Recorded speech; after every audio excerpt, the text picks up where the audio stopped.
Welcome back to Great Day. Best known for her colorful fashion design, she's taken her success in the business world and turned it into a book that empowers women. Joining us today is Elaine Turner.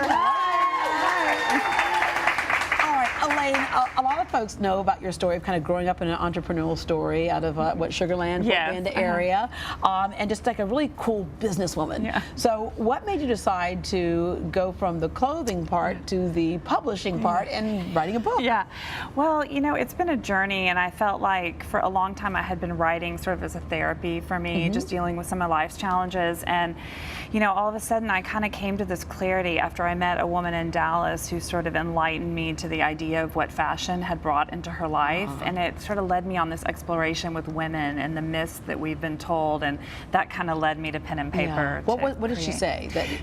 I had actually done a segment that morning on another show that I had showed my spring fashions, and she had seen it, and she was dealing with a terminal illness at the time, and she was really, really, really sick, and she came to see me and said the colors and the silhouettes empowered me. Yeah, and it was just this new sort of resurgence for her. Yeah, so many different things that women go through, which is the reason why you wanted to broaden this book to address women.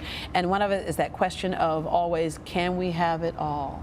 Yeah, well, you know, that one is actually a whole chapter in my book is devoted to that myth, I believe, a myth of the idea that we as women can have this sort of elusive, you know, having it all myth. And I felt like I wanted to debunk that myth and say, you know what, it's really not about having it all. It's really about creating a life that works for you. It's not a one size fits all. And I feel like that having it all myth defines it as, you know, you work, you have kids, you're married, but really it's all about customization, you know, what works for you in creating that life. It doesn't have to be so singular. I think it puts pressure on us. It makes us feel like, what, do I have it all? Do you really want to have it all, or do you just want to have what you want? Exactly. Right? I just want to have what I want. I don't need to have all the extra stuff, right? It's what works for you. And I love the kind of fashion analogy of one size fits all.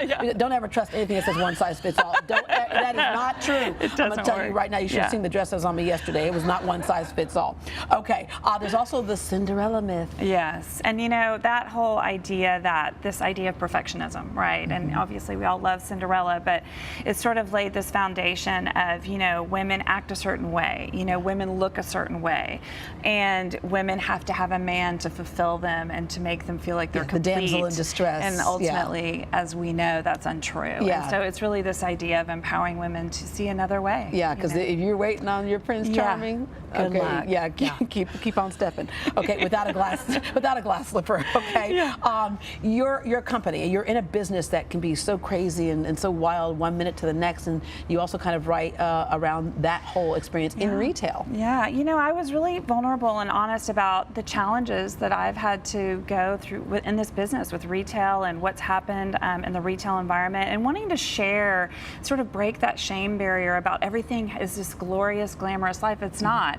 You know, life is a journey, and it ebbs and flows, and it's up and down, and really it's all about building that perseverance and belief in yourself that you can get through it. And I think that retail has been challenging, and so I've had to really dig inside of myself and discover new ways to reach my customer. Well, as Heidi Klum says in Project Runway, one day you're in, one day you're out. The anxiety. But with that said, failure is not the end of anything. No. It can be the beginning of something else. That's exactly right, and I talk about that as failure is really, I don't believe in failure. It's really, I call it perceived failure.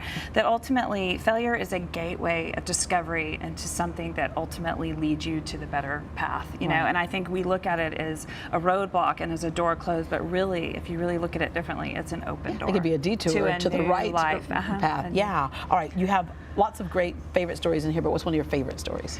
I guess I mean, you know, I know the book has a lot of heavy concepts and we talk about challenges, but I also really believe in humor. You know, we cannot take ourselves so darn seriously. And I think that some of the stories I've told, I hope, make women laugh. And one of them was a breast pump story that I told about when I had had my first child, that, you know, again, this idea that all has to look perfect, being a mother and pumping and all this stuff. And I actually threw mine down the stairs and almost hurt hurt my husband. So, and I mean, he's fine, but I threw mine down the street. I had a bad moment, but that story made me laugh as I wrote it, because it's true, you know, and like everybody survived, we're okay, but it doesn't have to look a certain way. Yeah, you know? yeah, exactly. My son, in fact, he'll always ask me, like, if I'm upset about something, he goes, "Mom, is someone going to die?" Yeah. And I go, "Well, no," but he goes, "Okay, then let it go." Yeah. Which I'm gonna He end has this a story. perspective.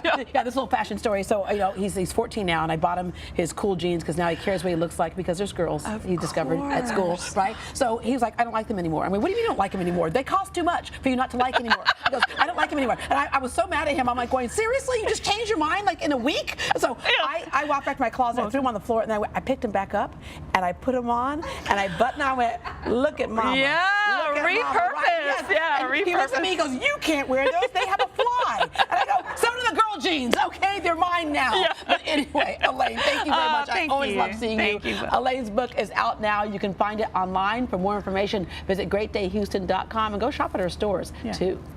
Thanks.